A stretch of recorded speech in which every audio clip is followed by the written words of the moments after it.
राज्य सरकारमधील मंत्र्यांचे परफॉर्मन्स ऑडिट सुरू, समाधानकारक कामगिरी नसलेल्या मंत्र्यांना डच्चू मिळण्याची शक्यता, सूत्रांची माहिती। काहींना डच्चू मिळण्याची धाकधूक तर काहींना प्रमोशनची आशा, सूत्रांची माहिती।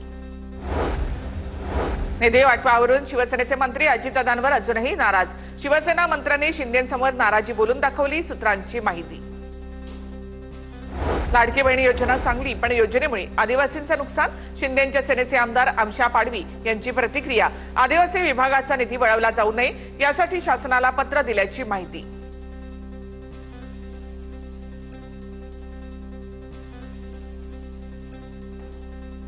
लाडकी बहीण योजनेमुळे माळेगाव कारखाना निवडणुकीमध्ये अजित पवार आणि तावरे यांच्यामध्ये जुंपली। चंद्रराव तावरे यांच्या वयावरून अजित पवार यांची टीका, तावरेंच्या कार्यकर्त्यांकडून स्टेटस बॅनरच्या माध्यमातून प्रत्युत्तर।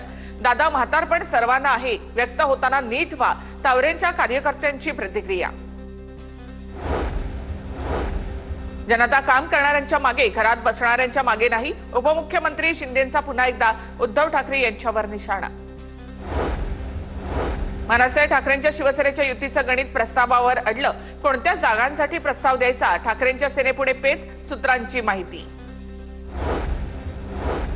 संतोष देशमुख हत्या प्रकरणातील बीडच्या विशेष न्यायालयातील सुनावणी पुढे ढकलली। न्यायाधीश सुट्टीवर असल्यामुळे आता 24 जूनला पुढची सुनावणी होणार। TV9 मराठीने दाखवलेल्या बातमीनंतर वाल्मिक कराडचा फोटो असलेला बॅनर हटवलं। बाप्पासाहेब घुगेंच्या वाढदिवसाच्या निमित्तानं लावण्यात आलेल्या बॅनरवर कराडच्या फोटोमुळे वाद निर्माण झाला होता। वारकऱ्यांच्या शिष्टमंडळाने मुख्यमंत्री फडणवीसांची भेट घेतली।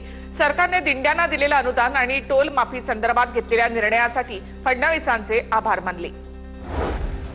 केंद्रीय राज्यमंत्री मुरलीधर मोहोळ यांच्याकडून पालखी मार्गाची पाहणी, पुणे पालिका आयुक्त, पोलीस आयुक्त सुद्धा उपस्थित, प्रशासनाकडून तयारीचा आढावा। संत चैतन्य महाराज यांच्या दिंडी सोहळ्याचं ओतूर इथून प्रस्थान। मागील 65 वर्षांची अखंड परंपरा असलेल्या दिंडी सोहळ्यामध्ये हजारो भाविकांची उपस्थिती। पुढील 24 तासासाठी रत्नागिरी, सातारा, पुण्यासह कोल्हापूर आणि सिंधुदुर्गला ऑरेंज अलर्ट। रत्नागिरीमधील जगबुडी नदी इशारा पातळीवर, प्रशासनाकडून नागरिकांना सतर्क राहण्याच्या सूचना। परभणी जिल्ह्यामध्ये पावसाने विश्रांती घेतली, मात्र शेतकऱ्यांकडून पेरणी सुरूच। पूर्णा तालुक्यामध्ये बैलांच्या सहाय्याने शेतकऱ्यांकडून सोयाबीनची पेरणी।